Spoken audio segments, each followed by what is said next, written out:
Bien, bonsoir. Merci d'être venu à 5 heures aujourd'hui. Je vous signale que la dernière séance, le 26 juin, commencera également à 5 heures. Ce sera également double feature, comme on dit au cinéma. Et je vous rappelle que le 13 juin, c'est-à-dire la semaine prochaine, jeudi prochain, il y a un colloque dont le programme est maintenant en ligne avec de très, très remarquables chercheurs corbusologues, corbusomanes ou corbusoïdes qui amplifieront mon propos. Alors aujourd'hui, je voulais commencer donc cette première, donc deux conférences qui saisissent Le Corbusier dans les années 30 et qui le voient continuer ou s'engager plutôt dans une conquête de la planète au travers d'une tournée de conférences qui sont à chaque fois l'occasion de réflexions sur les villes qu'il rencontre, de réflexions parfois ultra rapides et qui parfois jalonnent aussi des intrigues extrêmement longues. Les tournées rapides, ce sont celles de Buenos Aires, les engagements assez longs, c'est celui qui le voit travailler à Moscou ou à Alger, comme on va le voir cette fois-ci, et évidemment avec Paris, engagé à Paris, qui reste la toile de fond de beaucoup de ces initiatives et qui reste finalement le référent de ces errances politiques dont je parlerai dans la deuxième partie. Alors, je voudrais commencer en faisant une sorte de mise en abîme de la posture du conférencier, en présentant le dispositif qui était celui de Le Corbusier dans ses conférences à travers la planète. Il avait commencé le travail de conférencier à la Sorbonne au début des années 20, à l'époque en utilisant des diapositives de noir et blanc, de lanterne, puis il va mettre au point ce que vous voyez ici, tout en projetant parfois des diapositives.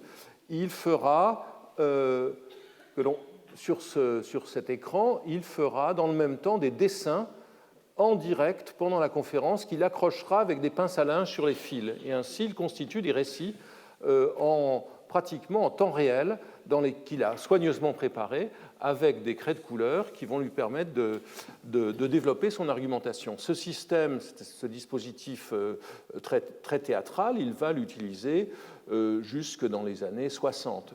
Et donc les archives, ici ou là, sont pleines de documents qui ont été élaborés par Le Corbusier pendant ces conférences. Par exemple, ici, dans les archives du musée d'architecture de Moscou, les dessins qu'il a faits en octobre 28 lors de sa première conférence à Moscou. Parfois, il reproduit certaines de ces... Quand il garde les dessins, il les reproduit et les publie. C'est le cas de ces conférences d'Amérique latine publiées dans Précision en 1930. Alors, on verra au fil de cette conférence et de la suivante quelques exemples de ces dessins réalisés, je le disais, en temps réel devant des auditoires médusés, et qui sont... Pourquoi sont-ils intéressants? Ce ne sont pas véritablement des dessins d'invention, ce sont des dessins de persuasion, de diffusion de ces idées, mais aussi, par là même, des dessins qui simplifient et qui, en quelque sorte, résument ces positions. Alors, je commencerai par Moscou. Moscou, Le Corbusier y arrive en 1928. Et Moscou va être pour lui l'occasion d'une série de grandes illusions et de grandes exaltations. Le cycle illusion, exaltation, conflit, déception, amertume étant une figure que l'on va retrouver dans beaucoup de situations, dans beaucoup de ces rapports avec ces scènes mondiales. Dans le cas de Moscou, c'est particulièrement clair. Le Corbusier arrive à Moscou en 1928 parce qu'il participe au concours pour la construction du siège des coopératives de l'Union soviétique, dont je vais parler plus tard. Donc il arrive pour participer à un concours, mais évidemment, il est connu, ses textes ont été traduits, ses 5 points d'une architecture ont été publiés en russe, il fait figure, il est pour le journal du Parti communiste, la Pravda, la figure même, je cite, la figure même de l'homme nouveau. Donc cet homme nouveau arrive et donne immédiatement une leçon d'urbanisme aux Russes. Il leur explique qu'il présente son projet de ville contemporaine, dont vous voyez ici le schéma, ici son analyse sur les îlots haussmanniens et les nouvelles formes urbaines qu'il propose, et dans le cas de Moscou, qu'il analyse schématiquement. Vous voyez à droite cette planche, qui est comme les précédentes au musée d'architecture de Moscou. Vous voyez le cours de la Moskova, le Kremlin, et les différentes alternatives pour l'aménagement de la ville. La circulation qui l'étouffe, les politiques sans espoir qui sont celles qu'on retrouve ici le diagramme qu'il avait dessiné lors de l'exposition d'urbanisme de Berlin, et il va proposer un plan de reconstruction pour Moscou, mais il ne le fait pas tout de suite. Il ne le fait pas tout de suite, bien qu'il ne ménage pas ses critiques envers la ville. Elles sont très proches de celles de Walter Benjamin, qui a passé à Moscou quelques mois peu avant Le Corbusier, et qui trouvait que la ville était une sorte d'agglomération sans forme et sans réelle densité. Le Corbusier a ces mots assez mémorables, je le cite de mémoire, Moscou, embryon d'un monde nouveau.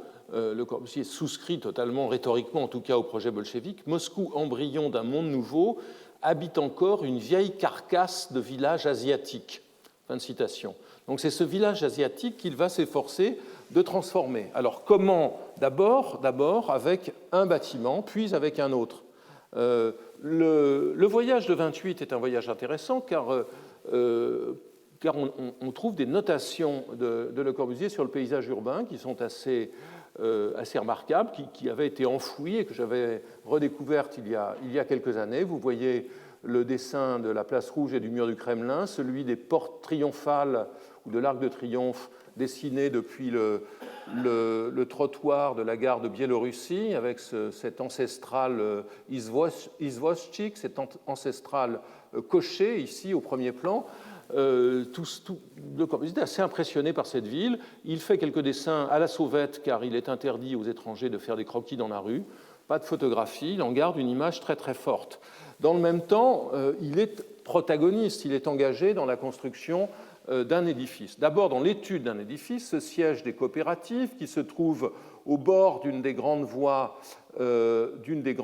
radiales qui partent du centre de Moscou, la rue Myasnitskaya. Ce bâtiment, vous voyez ici ces esquisses qui sont d'ailleurs de la main de Pierre Jeanneret et non de celle de Le Corbusier. Vous voyez qu'au fond, ici, Le Corbusier travaille avec les matériaux qui ont été celui du projet pour la Société des Nations à Genève l'année précédente, en 1927, c'est-à-dire l'articulation d'une grande salle qui s'appelle le club dans le contexte de Moscou, avec les ailes des bureaux. Vous voyez ici donc les différentes hypothèses et un premier essai de façade qui est intéressant, premier essai d'élévation qui est intéressant, fenêtre en longueur, oui, mais pas de pilotis. Le bâtiment est fortement ancré sur le sol. Il élabore plus avant ce projet. Vous voyez ici la version qu'il envoie à Moscou avant son voyage. Toujours pas de pilotis, le bâtiment est sur le sol, mais vous voyez apparaître, ici c'est la salle du club, vous voyez apparaître avec ces fers à cheval des rampes qui permettent de desservir les niveaux du bâtiment. L'idée d'avoir des rampes plutôt que des escaliers. Un autre élément important ici, c'est qui reflète bien l'attitude, je dirais, de surenchère de Le Corbusier que l'on rencontrera à d'autres reprises dans les projets que je vais montrer aujourd'hui. On lui demande un bâtiment, il propose de refaire le quartier. On lui aurait demandé le quartier, il aurait proposé de refaire la ville, ce qu'il fera. Donc vous voyez ici, regardez, c'est la silhouette en plan de ce Centro Soyouz, et vous voyez des immeubles semblables proposés tout autour, qui finiront d'ailleurs par se faire à la fin de la période soviétique de façon assez médiocre. Et quelque chose d'extraordinaire se passe. Donc en octobre 28 à Moscou, Le Corbusier vient présenter son projet. Il y a d'autres concurrents étrangers, Peter Behrens par exemple, ou Max Stout à Berlin, et des soviétiques. Et les choses sans précédent, et à mon avis qui ne s'est jamais reproduite, les participants au concours disent « Nous ne sommes pas dignes de faire ce projet, seul Le Corbusier, ce grand maître de l'architecture moderne, doit le faire. » Et ils envoient une pétition pour se retirer du concours et demander aux dirigeants, notamment aux dirigeants du Centro Soyouz, de donner la commande à Le Corbusier. C'est ce qui est fait. Et Le Corbusier refait son projet à Moscou. Ici, ces 3 dessins de sa main, ce qui est assez rare, parce que souvent, ces dessins, le dessin que vous voyez à gauche ici est largement de l'agence avec quelques ajouts de sa main. Ici, ce sont des dessins qu'il fait de sa main. Vous voyez que le bâtiment est désormais sur des pilotis, C'est la façade sur la Miasnitskaya, les corps de bureaux latéraux, et vous voyez ici l'idée d'une sorte de forum au niveau du sol avec une continuité de l'espace, les pilotis, et puis le départ de ces rampes hélicoïdales qui conduisent les travailleurs, les employés dans leurs bureaux. Le Corbusier insiste beaucoup sur le primat de la circulation dans ce projet, et il distingue, il utilise une métaphore paysagère. C'est pour ça que ça m'intéresse évidemment dans le cadre de ce cours. Il écrit, il distingue deux temps avec cette analogie paysagère.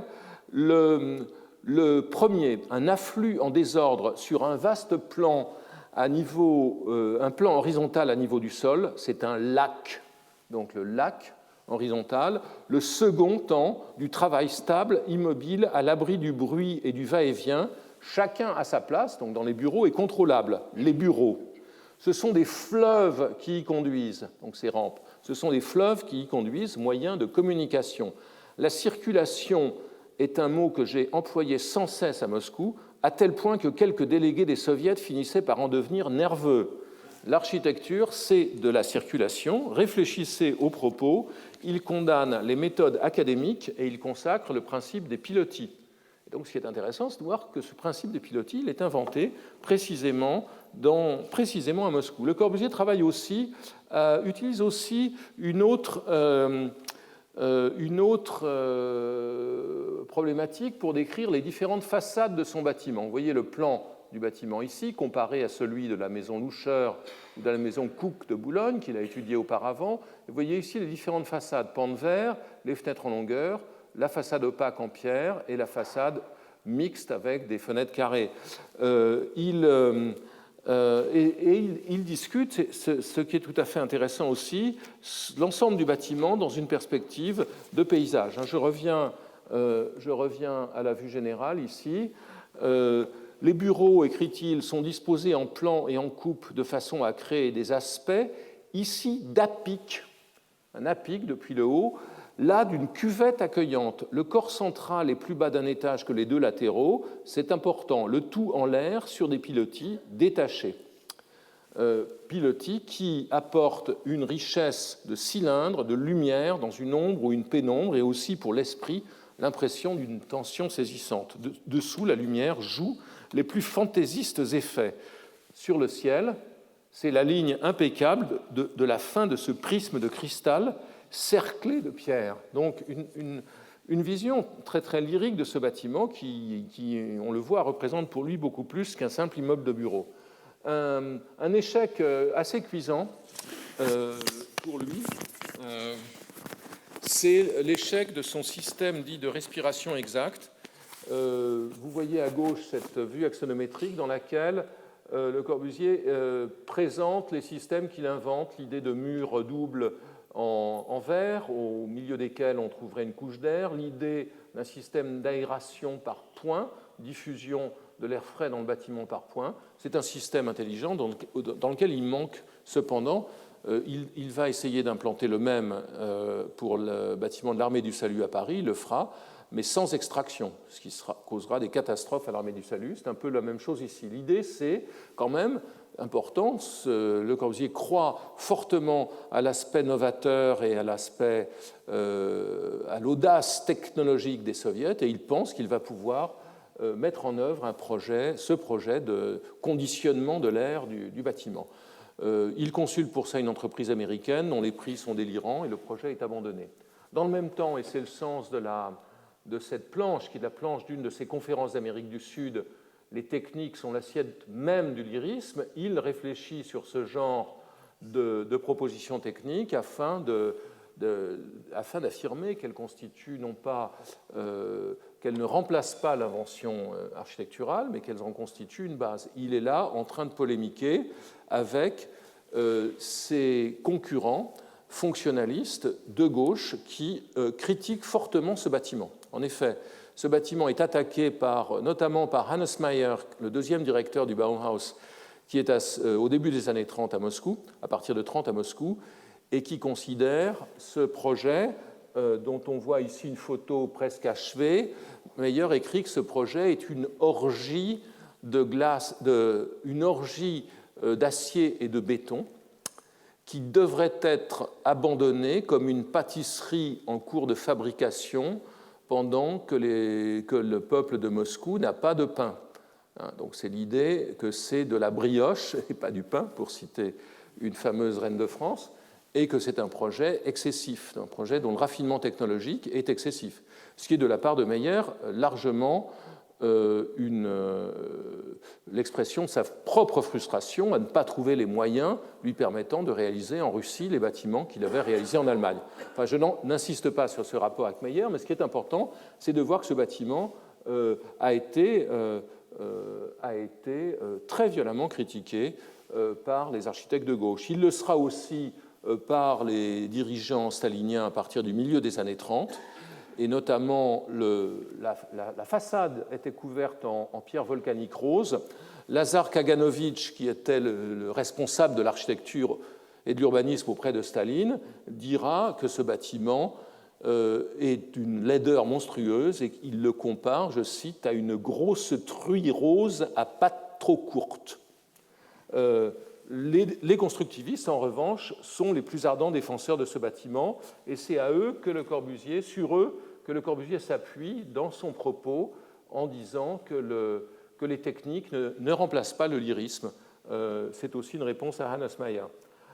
Ici, quelques vues de l'intérieur du bâtiment aujourd'hui, où l'on voit donc le déploiement de ces rampes absolument extraordinaires, très fastueuses. Les rampes plus étroites qui conduisent au bureau, celles-ci conduisent à la salle du club, et elles sont en très bon état aujourd'hui. Elles ont largement inspiré certains projets d'Oskar Niemeyer, par exemple, quelques années plus tard. Alors, un deuxième acte. Premier acte à Moscou, c'était le Centro-Soyouz. Le deuxième acte, c'est en 1931-32, pendant que le chantier du Centro-Soyouz est en gros suspendu, avant qu'il soit repris. Le deuxième acte, c'est le concours pour le Palais des Soviets. Pour couronner le premier plan quinquennal, la direction stalinienne de l'Union soviétique décide de raser cette église construite au XIXe siècle pour célébrer la victoire sur Napoléon à quelques encablures du Kremlin, donc de la détruire. Elle sera dynamitée en 1931 et de construire à la place un gigantesque palais des Soviets. Évidemment, il y a à l'horizon des précédents, notamment le précédent du Capitole à Washington, il y a le précédent de la Société des Nations. Le Corbusier revit d'ailleurs les frustrations de la Société des Nations lors de ce concours, auquel sont invités quelques étrangers qui travaillent à côté d'architectes russes. Ici, Auguste Perret, vous voyez le Kremlin au fond, l'idée de Perret de faire un bâtiment qui s'enroule autour d'une place orthogonale, le projet de Hannes Meyer, qui travaillait à ce moment-là à Moscou avec deux salles de congrès séparées par une esplanade pour les manifestations, le projet de Gropius, toujours le Kremlin dans le coin, qui est un projet sur plan circulaire avec un point central assez maladroit, et le projet du jeune Boris Yofan, qui participe au concours, mais qui est déjà dans la place, qui est déjà le responsable technique du projet avant que le concours soit lancé, qui manipule le concours, qui en sort vainqueur et qui finira par avoir la commande définitive en 1934. Donc ce concours est largement, et sa personne ne le sait, et beaucoup d'historiens ne l'ont pas perçu jusqu'à ce que vraiment on ait accès aux archives aujourd'hui. C'est un concours qui est largement truqué, car Yofan, en quelque sorte, a déjà la commande. Alors, le projet de Le Corbusier n'en est pas moins tout à fait intéressant. C'est un projet dans lequel il investit une énergie phénoménale, dans lequel il travaille très très longtemps à élaborer un parti avec l'assemblage de deux salles, une salle de 1500 et une salle de 6000 places. Vous voyez toutes ces hésitations dans le dessin de ces salles, avec une organisation assez informelle, dans laquelle il s'attache notamment à des problèmes d'acoustique, de protection acoustique vis-à-vis de la circulation, pour aboutir à la fin, curieusement, ou plutôt, ce qui montre bien la multiplicité de ces orientations, ces idées architecturales, il aboutit à un projet totalement symétrique. C'est un des rares projets totalement symétriques rendus au concours du Palais des Soviets, et c'est celui de et c'est celui de Le Corbusier, qui est pensé dans une espèce de grande autonomie par rapport au territoire. Il a beau l'inscrire dans un rapport avec le Kremlin dans ce dessin, vous voyez ici l'axonométrie qui le montre complètement flottant. Alors, autonomie apparente qui est justifiée par des considérations contextuelles. Dans son rapport, il écrit « Les collines du Kremlin offrent aux spectateurs une suite ininterrompue de merveilles architecturales, églises anciennes et palais. La colline surplombe la rivière et descend à l'extrémité du Kremlin par des jardins vers le terrain assigné au palais. » Donc il y a une grande finesse, une certaine finesse dans la lecture du lieu qu'il connaît. Entre de multiples considérations, nous nous sommes décidés à axer l'ensemble du palais sur l'axe longitudinal du Kremlin, parallèlement à la rivière. Il nous semble ainsi avoir obtenu une unité tant matérielle que spirituelle. C'est un habillage rhétorique, un choix qui est un choix esthétique, qui résulte, à mon sens, de la difficulté, des difficultés rencontrées dans l'assemblage de ces deux bâtiments. Alors, le détail de ce projet est tout à fait remarquable. C'est un projet que Le Corbusier ne va pas lui-même présenter à Moscou cette fois. Il envoie, et c'est une autre fait sans précédent dans l'histoire des concours d'architecture, un film élaboré à partir de la maquette qui a été faite à Paris, que vous voyez ici dans son état de construction. C'est un bâtiment intéressant. Pourquoi ? Pour des raisons urbaines, je viens de le montrer, pour des raisons structurelles, notamment l'arc qui supporte la toiture de la grande salle, qui est un arc dérivé de ceux paraboliques des hangars à dirigeables de Freycinet à Orly, que Le Corbusier connaissait très bien, puisque, comme vous le voyez ici, il les avait reproduits, il les avait illustrés dans les pages de l'Esprit Nouveau au début des années 20. Et ce qui est surtout intéressant dans ce projet, à part la dimension structurale, c'est une dimension qui apparaît déjà dans l'étude du plan masse, c'est l'acoustique.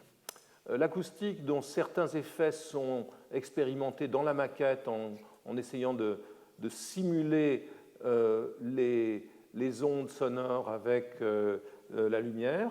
Et vous voyez ici ce dessin qui était enfoui dans les archives de l'Université de Columbia, dessin réalisé pendant une conférence de 1935, qui est tout à fait passionnant. On voit les deux salles en coupe, la grande et la petite, et on voit sur le plan quelle est l'idée qui consiste à utiliser cet espace central comme une espèce d'auditorium en plein air avec un écran qui réverbère la voix de l'orateur. Donc c'est une sorte de machine à meeting, de machine à manifestation politique. Et d'ailleurs, il sera condamné précisément pour cette raison, considéré comme un hangar à congrès, c'est ce que dit la Pravda, cette fois-ci nettement moins positive. Donc ce projet n'est plus recevable dans le cadre d'un virage qui conduit l'architecture soviétique vers l'éclectisme et le classicisme.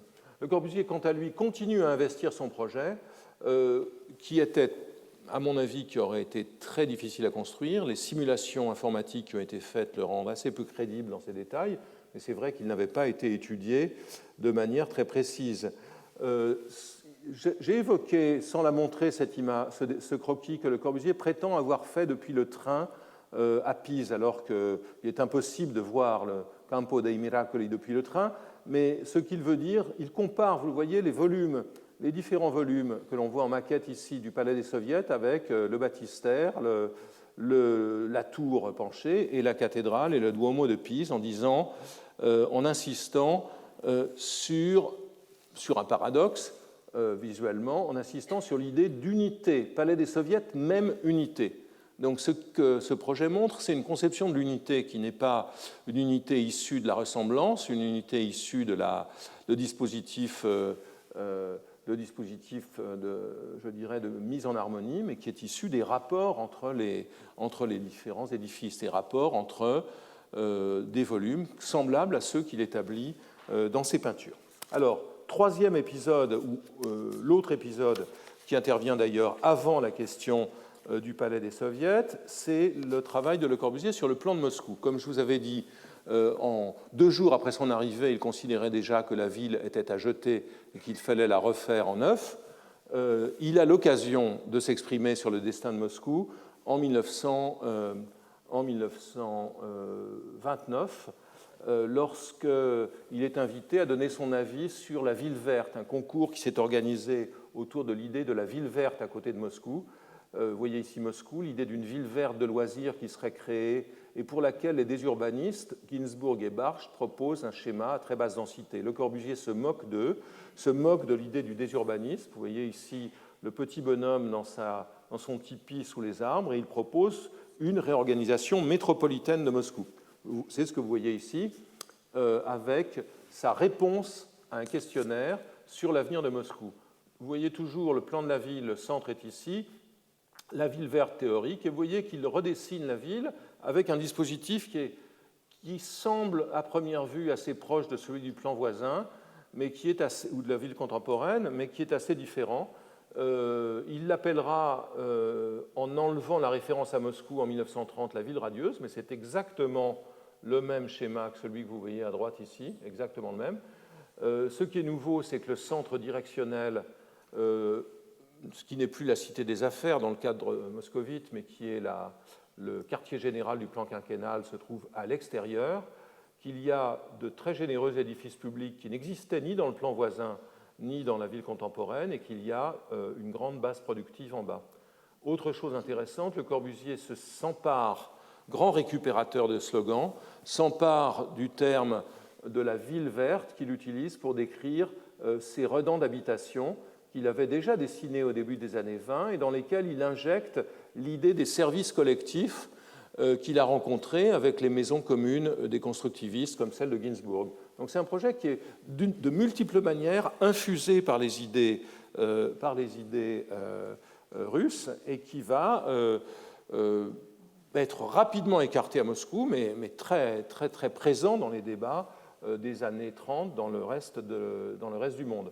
Le Corbusier est aussi en contact avec d'autres figures architectes ou urbanistes, ici notamment Miliutin, auteur en 1930 d'un livre sur la ville linéaire, qui est un de ses interlocuteurs.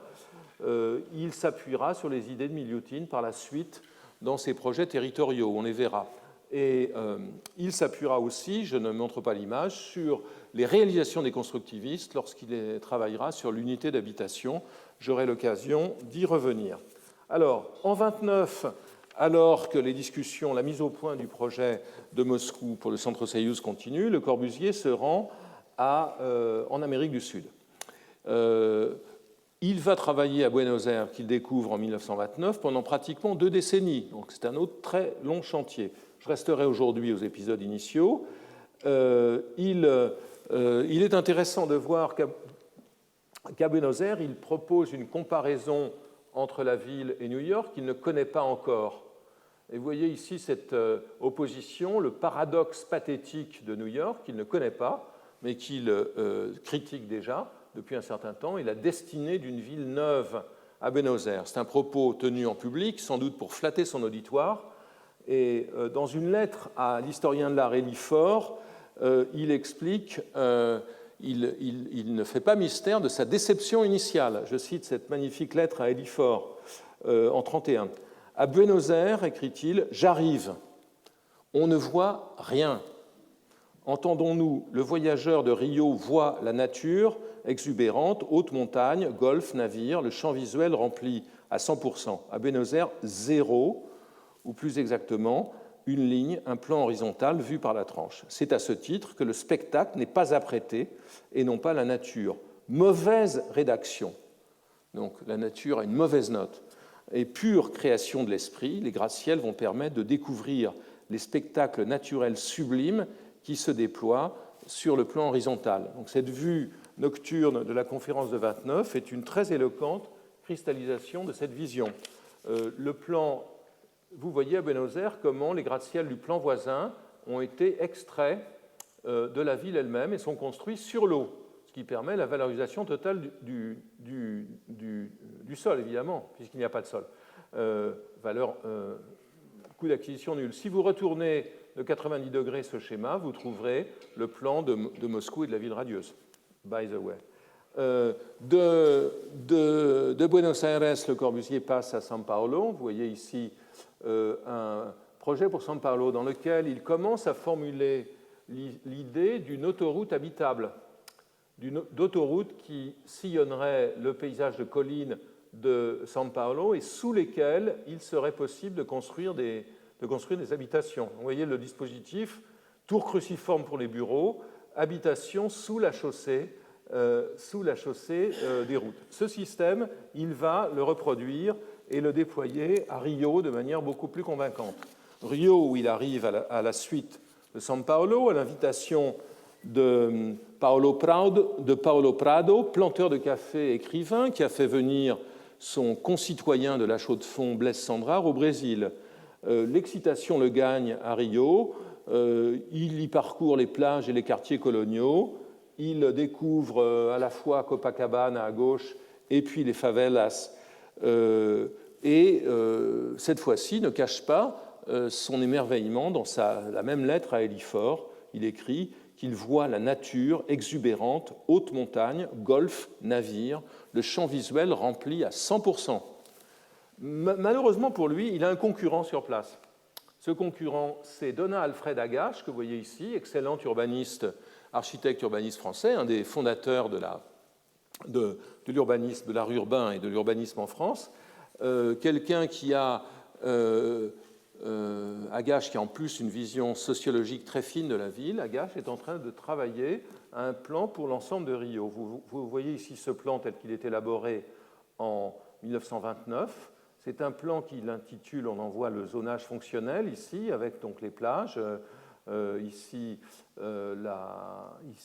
Copacabana, ici Ipanema, le centre ici, donc la topographie habituelle de Rio, ici la plage du Flamingo, etc.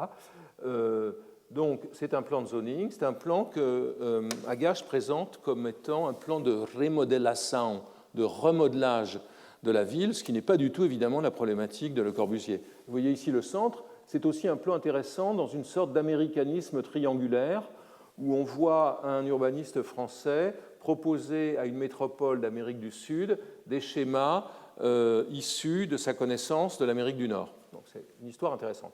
Le Corbusier n'a pas de mots assez sévères contre Agache et il propose un plan complètement différent. Il le fait, et c'est là, je l'ai déjà évoqué dans ma deuxième séance, il le fait, c'est ce qui est remarquable, à partir d'un voyage en avion pendant lequel il dessine, vous voyez ici donc le pain de sucre, le centre de Rio, le quartier de Gloria ici,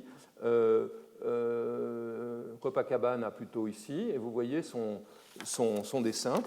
Et cette citation formidable sur l'oiseau planeur, quand on a fait l'oiseau planeur sur toutes les baies, qu'on a contourné tous les pics, qu'on est entré dans l'intimité de la ville, qu'on lui a arraché d'un simple coup d'œil d'oiseau planeur tous les secrets qu'elle cachait si facilement, au pauvre terrien sur ses deux pieds, on a tout vu, tout compris. Alors, tout est fête ou spectacle, tout est joie en vous, tout se contracte pour retenir l'idée jaillissante, tout conduit à la joie de la création. Donc, ce qui est quand même intéressant, c'est ici de voir que le dessin d'un plan de ville relève d'une sorte de travail pictural. La joie de la création, Le Corbusier manipule, si l'on peut dire, ou tend à manipuler une ville de plusieurs centaines de milliers d'habitants. Mais il le fait avec la joie du peintre qui trace une courbe sur sa toile. Il va mettre au point ce schéma en 1929 sur place. Il y reviendra en 1936 lors de son deuxième voyage. Et vous voyez donc cette idée de l'autoroute littorale, de cette autoroute qui constitue une sorte de monument continu, pour reprendre un terme qui sera celui des nouvelles avant-gardes italiennes des années 60, un monument continu, une grande infrastructure habitable avec à nouveau un centre des affaires qui se trouve au passage des routes qui conduisent vers Niterói, la capitale de l'État qui se trouve de l'autre côté de la baie, ici. Donc, ici, une autre vue qui est tout à fait intéressante, qui nous montre comment, finalement, Le Corbusier prolonge à nouveau la démarche qui avait été la sienne de manière contemplative, de manière analytique à Athènes. À Athènes, il voyait l'acropole et les lointains, il ne voyait pas la ville. À Paris, il voyait le Sacré-Cœur et la Tour Eiffel, il ne voyait pas la ville, ou il ne voulait pas la voir. Ici, c'est pareil. Le plan est un plan qui plane au-dessus d'une ville dans laquelle il n'intervient pas, et en tout cas pas avec le doigté qui était celui d'Agache. Et voici l'élévation de ce plan vu depuis la mer. Il le compare ici dans un autre dessin plus tardif. Voilà donc la topographie de Rio, l'autoroute habitée d'un plan qui est réduit à une sorte de squelette circulatoire et qui l'oppose au désert de pierre de Paris, le désert de pierre dominé par la Tour Eiffel, et qu'il compare à sa ville verte en prenant apparemment une certaine distance vis-à-vis d'elle. C'est à Rio, et je l'ai aussi expliqué, qu'il travaille, qu'il analyse les joies que peut produire le cadrage de la baie à l'intérieur des alvéoles de son viaduc, par lequel il entend, je cite, sceller le pacte avec la nature, inscrire la nature dans le bail. Donc, en 1946, il reviendra, donc 42, puis 1946, il reviendra sur cette vue dans un style totalement théâtral. Je cite à nouveau, ce roc, celui que vous voyez ici, ce roc à Rio est célèbre, autour de lui se dressent des montagnes échevelées, la mer le baigne, des palmiers, des bananiers, la splendeur tropicale anime le site. On s'arrête, on y installe son fauteuil, un cadre tout autour, les quatre obliques d'une perspective, la chambre est installée face au site, le paysage tout entier entre dans la chambre. Le Corbusier travaille à d'autres projets à Rio, et au moins 2 projets lors de son deuxième voyage en 1936. Rio est désormais la capitale de l'Estado Novo du dictateur Getúlio Vargas, dont certains collaborateurs, comme le ministre de l'Éducation Gustavo Capanema, sont très ouverts à la culture moderne. Et donc Le Corbusier participe à un concours pour la cité universitaire que vous voyez ici, qui est un projet dans lequel il compose toute une série d'éléments de son répertoire, y compris, on le voit peut-être ici, oui, vous voyez, un morceau de son Palais des Soviets qui figure dans sa boîte à outils et qu'il donc réassemble avec d'autres éléments. Il dessine aussi un de ses premiers projets de gratte-ciel prismatiques qui rompt avec les gratte-ciel cruciformes antérieurs. Et puis, il travaille à un projet pour le ministère de l'Éducation et de la Santé publique dont il dessine une esquisse. C'est un projet qui va avoir une histoire très complexe que je ne vais pas raconter dans le détail. Ce projet, Le Corbusier croit en avoir la commande. En fait, il essaye désespérément de déplacer le bâtiment, de déplacer le projet et de le placer plus proche de la baie. Vous voyez ici ce dessin qui est toujours un peu assez comparable à ceux qu'on voyait à Genève avec les Alpes vues sous les pilotis de la Société des Nations.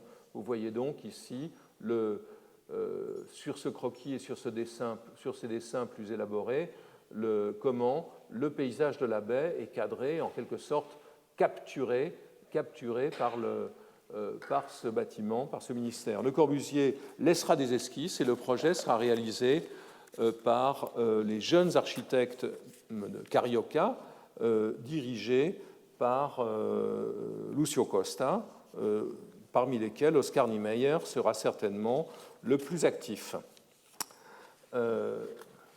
Alors, dernier point dans ce voyage sud-américain, je l'ai déjà évoqué, l'idée de la loi du méandre. Pour Le Corbusier, qui prenait déjà l'avion épisodiquement depuis le début des années 20, la découverte de l'Amérique du Sud, c'est la découverte de grands paysages, tels que celui-ci. Je l'ai photographié il y a quelques années depuis un avion des lignes intérieures brésiliennes, donc la découverte de ces grands fleuves sinueux dans les plaines, dont il dessine les sinuosités, les méandres, et qu'il commente, et dont il tire dans une de ses conférences de 1929. Vous voyez à nouveau ce croquis qui est le même que celui fait à Moscou l'année précédente. Et vous voyez ici cette idée de la loi du méandre, qui pour moi est un des grands... je ne suis pas le seul à le dire, évidemment, d'autres l'ont dit avant moi, peut-être bien mieux, mais cette loi du méandre, c'est une des articulations les plus importantes du paysage et de la pensée de Le Corbusier, puisqu'elle fait du paysage une espèce de plateforme porteuse de métaphores, de la réflexion, de la pensée. Il écrit, à l'occasion de cette conférence de 1929, publiée en 1930, quelle invitation à la méditation, quel rappel des vérités fondamentales de notre terre. Le cours de ces fleuves dans ces terres illimitées et plates développe paisiblement l'implacable conséquence de la physique. C'est la loi de la ligne de la plus grande pente, et puis si tout est devenu plat, c'est le théorème émouvant du méandre. À dessiner du haut des airs les linéaments du méandre, je me suis expliqué les difficultés que rencontrent les choses humaines, les impasses où elles butent et les solutions d'apparence miraculeuse qui dénouent les situations inextricables, la percée du fleuve à travers les méandres. Pour mon usage, j'ai baptisé ce phénomène la loi du méandre. Alors, c'est 1929. En 1931, Le Corbusier arrive pour la première fois à Alger. Et Alger va l'occuper pendant presque une douzaine d'années. Il fera aussi presque une douzaine de projets pour Alger et l'Algérie, n'en réalisera aucun, mais sera totalement mobilisé par les questions de l'aménagement de la ville, pour laquelle il élaborera toute une série de projets successifs. Dès son premier voyage, il est animé par un authentique enthousiasme. Vous voyez ici la ville avec l'amirauté, les îles éponymes, les îles qui ont donné son nom à Al-Jazair, à la ville et au pays, la Casbah, telle qu'elle était au milieu des années 30. Le Corbusier considère que cette ville de pionniers possède une architecture latine insignifiante, souriante, plutôt indifférente, agaçante un peu pour nous autres. En revanche, la baie l'émeut beaucoup. À certains détours de la rue Michelet, on voit Alger et l'on est ébloui. Spectacle de plus en plus rare. Mer, Casbah, collines pleines des arbres les plus beaux. Et la Casbah, déjà, attire son attention. Elle appelle l'action. Il faut sauver la Casbah, ville historique aujourd'hui étouffée sous une population déclassée. Le gouvernement algérien se doit de maintenir cette ancre accrochée à l'histoire de la nation musulmane. La question n'est toujours pas résolue aujourd'hui, d'ailleurs.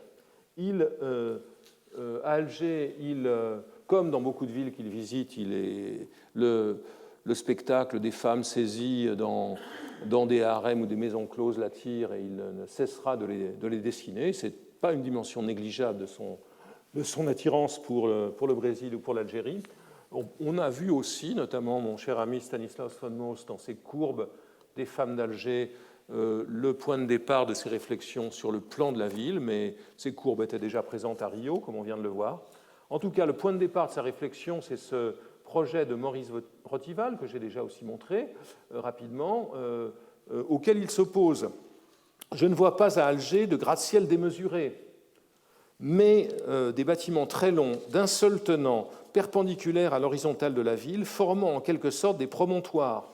Construits sur pilotis, il laisserait le sol libre pour la circulation et l'aménagement de parcs. Et dans son croquis ici, il dit « Là, on pourrait tirer une grande horizontale en l'air ». La grande horizontale en l'air, à nouveau, je vous rappelle au souvenir de mon deuxième cours sur Rome et le Vatican, c'est toujours le souvenir de la grande horizontale du Belvédère à Rome. Le travail dans l'atelier sur un plan qui ne lui a pas vraiment été commandé de manière ferme. Le Corbusier, là encore, fait de la surenchère, force la décision. Le travail sur ce plan se fait dans l'atelier parisien grâce à des collaborateurs dont certains d'entre eux, comme Emery, sont présents à Alger.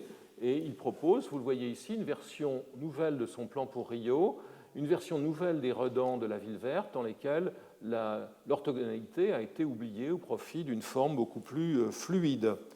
Il explique le slogan qu'il utilise, un plan obus, donc terminologie militaire, dans une lettre envoyée en 1933 au maire d'Alger, Brunel.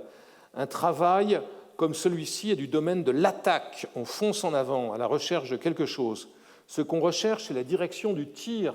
Il l'explique aussi dans un croquis où l'on voit ici ce tir parti d'Alger vers l'Afrique en passant par Alger. La direction vraie, le réglage du tir interviendra ensuite. Mon projet était un projet obus. Son but était de fixer la direction. La direction, c'est celle du méridien d'Alger, car il écrit aussi « Les échanges au long d'un parallèle terrestre ne sont que concurrence, lutte, struggle for life, industrialisme, mécanisme, perfectionnement haletant, etc. Sueur et douleur, les échanges au long d'un méridien terrestre sont diversité, complémentarité, évolution harmonique. »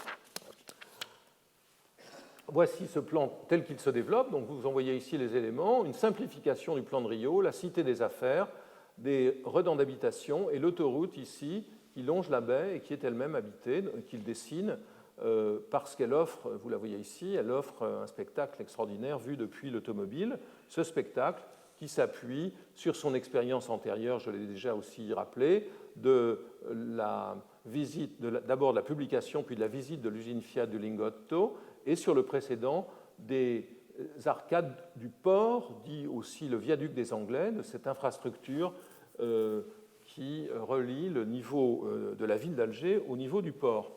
Alors, il s'intéresse aussi dans ce projet, on le voit ici, c'est un projet qui, en quelque sorte, s'installe sur la Casbah.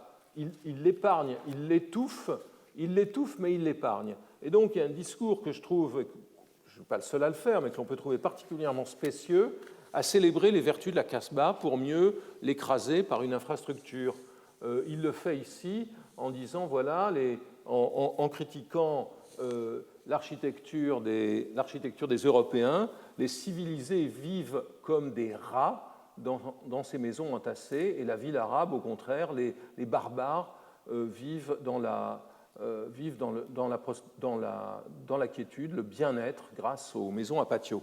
Donc il va critiquer la ville coloniale et à nouveau utiliser New York comme repoussoir. C'est une pensée dans laquelle Le Corbusier, avant d'aller à New York et même après, n'a cessé d'utiliser New York comme repoussoir. New York comme repoussoir pour Paris, comme repoussoir pour Buenos Aires ou ici pour Alger. Et le projet va suivre sa vie au travers de multiples modifications. Ici, vous voyez la version B dans laquelle c'est une vision squelettique du plan qui est intéressante car les redans ici ne sont pas seuls sont figurés les voies qui les desservent. Donc, vous voyez ce plan comme une espèce de plan de liane, de lanières dont les éléments utilisables des bâtiments sont évacués, à l'exception de ce gratte-ciel édifié sur le quartier de la Marine, c'est-à-dire la partie basse de la Casbah, qui était déjà censée être détruite dans beaucoup de projets coloniaux à l'époque. Donc, vous voyez ici une autre formulation de ce gratte-ciel.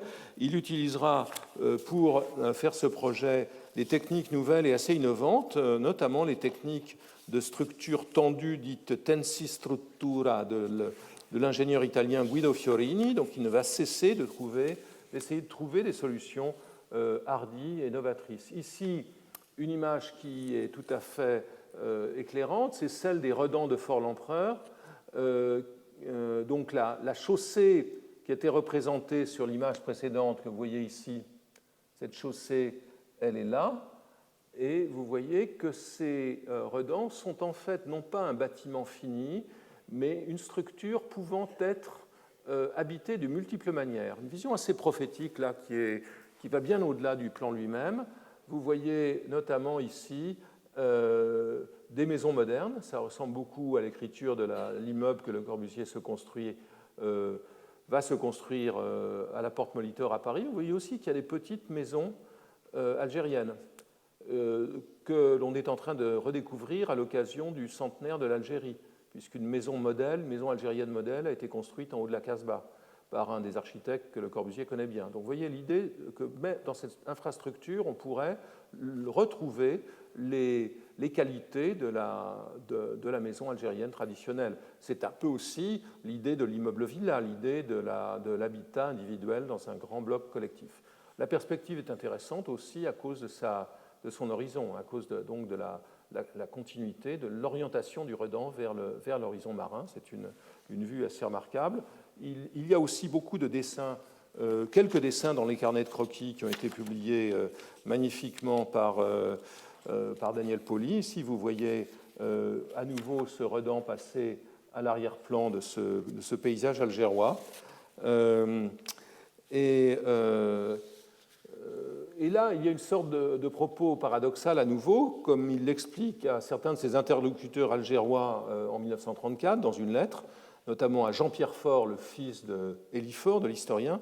Il écrit à l'occasion d'un voyage au lac italien, au pied des Alpes, je cite, « J'ai eu la confirmation de la nécessité absolue, tant au point de vue spéculation qu'au point de vue social, à sauvegarder l'intégrité d'une nature magnifique confiée aux lotisseurs.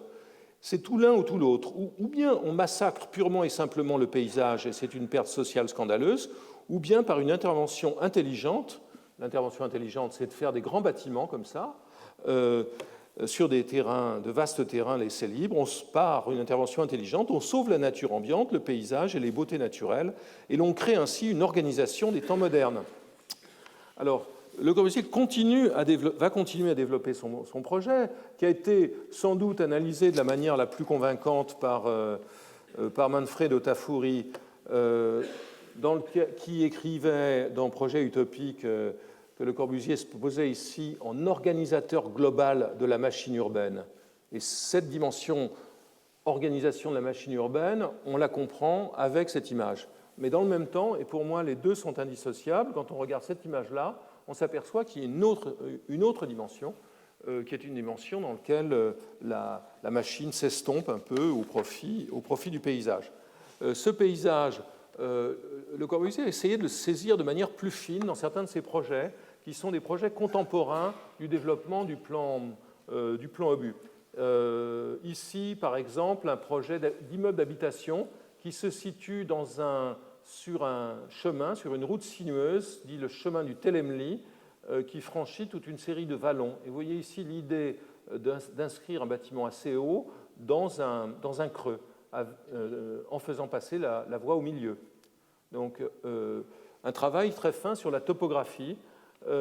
Ici, à nouveau, toujours le même chemin du Telemli, c'est un autre projet d'immeuble qui a une partie basse sous le chemin, une partie haute en élévation, dont le dessin et dont la conception est extrêmement importante et marquante. C'est un des tout premiers projets, peut-être le premier ou le deuxième, dans lequel le thème du brise-soleil, c'est-à-dire de l'écran en béton qui casse les rayons du soleil et génère de l'ombre, apparaît, bien avant sa généralisation dans l'après-guerre. Ici, une autre vue de cet immeuble pour Alger. Le Corbusier travaille aussi à un plan d'aménagement pour Nemours, qui est un port de la côte occidentale de l'Algérie. Et vous voyez qu'à l'occasion de ce plan, c'est la maquette originale qui a été conservée à la Fondation Le Corbusier, à l'occasion de ce plan, il casse les redans. Vous vous souvenez de la figure des redans, notamment sous leur forme ville verte de Moscou. Ici, les redans sont cassés et les bâtiments deviennent autonomes. Donc, c'est là qu'on voit pour la première fois Le Corbusier s'approprier l'idée de la construction en ligne que pratiquent les Allemands et rompre avec son propre dogme des redans au contact avec un terrain mouvementé. C'est un projet tout à fait intéressant qui correspond à une commande du maire pour cette ville dont il entend faire un port sur la voie de chemin de fer d'Oran au Maroc, d'Oran en Algérie à Oujda au Maroc, et il s'appuie dans ce plan sur l'entreprise des grands travaux hydrauliques de Marseille, dirigée par un polytechnicien du nom de François de Pierrefeu, qui sera un de ses partenaires dans la revue Plan, comme on le verra tout à l'heure. Donc ici, à nouveau, pensée paradoxale, en construire, c'est révéler une sorte d'état de nature qu'on est dans le même temps en fait en train de souiller irrémédiablement. Le Corbusier écrit à propos du terrain ici, l'Oued détourné, donc la rivière détournée, distribuera en abondance des eaux qui transformeront ce désert en une nouvelle oasis africaine ruisselante d'eau courante sous les grenadiers, les abricotiers, les bananiers, les cerisiers, les grands palmiers à dattes. Un paradis africain. Ici, prise de terrain qui est tout à fait significative. La topographie, le sol, écrit-il aussi, commande à la circulation, phénomène qui se déploie en étendue. Le soleil, les vents, la vue commandent au logis. Les cubes bâtis sont donc indépendants du sol. Cubes bâtis et surface de circulation sont deux ordres de fonctions entièrement différentes. Les conditions locales, topographie et climat, sont les guides même du plan. Bon, cette rhétorique généreuse ne suffit pas. Le plan échoue car, en dépit des alliés parisiens assez puissants des opérateurs locaux, la société pouvant acheter les terrains n'est pas constituée. Et donc ce projet est abandonné. Le Corbusier pleurnichera dans le volume de l'œuvre complète qu'il publie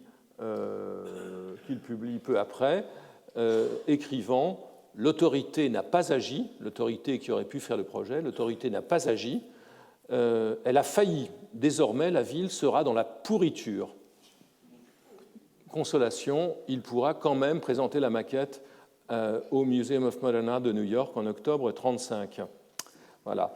Alors, autre impression algérienne un peu loin des grandes villes, ce sont ces expériences dans la pentapole, dans le système des 5 villes du Mzab, qu'il découvre une première fois en 1931 et qu'il voit de l'avion en 1933 en dessinant ces très beaux croquis, aussi publiés récemment, très joliment publiés récemment par Daniel Pauly. Donc ici, c'est une nouvelle justification de son utilisation de l'avion pour survoler les continents. L'avion survolant les forêts, les fleuves, les montagnes et les mers arrivera sur les villes de la nouvelle ère de la civilisation machiniste, dit-il, en permettant à ce que l'on voit ici, à cette image claire des villes qu'est le plan, d'être exprimée de manière totalement nouvelle. Ici, c'est son intérêt pour les plans anciens. Intérêt aussi pour déjà une considération que l'on avait vue à l'œuvre dans ses dessins pour Alger, ce qu'est la ville arabo-islamique d'Afrique du Nord. L'avion découvre le secret des villes. Donc c'est assez intéressant. Le secret se voit verticalement. Le secret, c'est que la vie est dedans. Et c'est ce qu'il dessine ici, et de façon beaucoup plus convaincante encore dans ce très très beau dessin où on voit la silhouette de la ville au loin. Donc ça, c'est la silhouette de Ghardaïa, et ici, ce sont des patios d'une des villes voisines, sans doute de Beriane, enfin une des 5 villes proches. Retournons à Alger. Le Corbusier continue à travailler à Alger, et ici, voici la conclusion de ses aventures à Alger. C'est l'étude d'un plan régional, d'un plan d'aménagement régional, et la réduction de son projet pour le centre des affaires à un seul gratte-ciel qu'il élabore à la fin des années 30 et qu'il dessine, vous le voyez ici, dans le site, en insistant sur le fait que le gratte-ciel n'est ici pas comme en Amérique une forme accidentelle, mais une véritable biologie contenant avec précision des organes déterminés. En fait, pour la première fois, il dessine concrètement un édifice en hauteur de manière beaucoup plus détaillée que tous ceux précédents qui étaient fort schématiques. Il le dessine, ici c'est une version antérieure que vous voyez dans le paysage d'Alger, où finalement il est revenu en arrière par rapport à sa propre phobie initiale des gratte-ciel. Ici, la maquette qu'il réalisera en 1945, après la guerre. Alger l'aura mobilisé pendant très longtemps, puisqu'il finira par publier un petit livre sur Alger, Poésie sur Alger, si je ne m'abuse, en 1951, donc 20 ans après son premier voyage. Et ce bâtiment est important aussi, si on l'analyse et qu'on le décompose, qu'on qu'on étudie de façon isolée ces trois composants, on s'aperçoit qu'on a affaire à trois immeubles superposés qui, en quelque sorte, annoncent dès le projet de 1938 ce que sera l'architectonique, la tectonique de l'unité d'habitation de Marseille. C'est comme si on avait trois unités superposées sur un socle. Alors, je voudrais terminer par une comparaison amusante. Après tout ce que j'ai dit sur le caractère topique ancré dans le territoire, le paysage et le climat des projets de Le Corbusier, en le citant, non pas en validant nécessairement ses propos, il est piquant de voir qu'il utilise exactement la même structure spatiale pour présenter le Centro-Soyouz de Moscou en 1928, avec les bureaucrates soviétiques à l'œuvre sur le plan quinquennal. Vous voyez ici les courbes de production, et c'est le même type d'espace qu'il préconise avec les mêmes casiers standards. Ceux-ci regardent vers Moscou, ceux-ci, au quartier de la Marine, regardent vers la baie d'Alger. Donc il y a pour lui une sorte de signe égal entre les technocrates, ou en tout cas les techniciens, les administrateurs, qui sont aux manettes à Moscou, et ceux qu'il entend servir à Alger et qui ne le suivront pas plus que les premiers. Merci.